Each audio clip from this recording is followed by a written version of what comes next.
Hello, in this video I will show how to export DWG drawing to PDF. DWG drawing can be created by any software, for example AutoCAD or ArchiCAD or Revit or ZWCAD, doesn't matter. So opening file, then press the ZWCAD button, plot. Here in printer section we are choosing the plotter, so in this case it's Microsoft Print to PDF. Selecting Get Paper.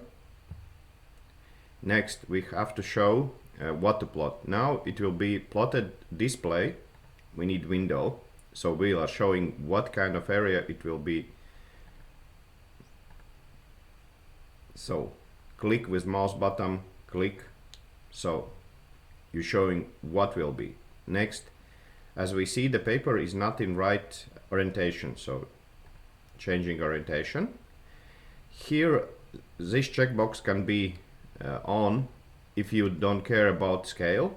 I need scale, so I uncheck it, and here place 100 because my drawing will be 1 to 100.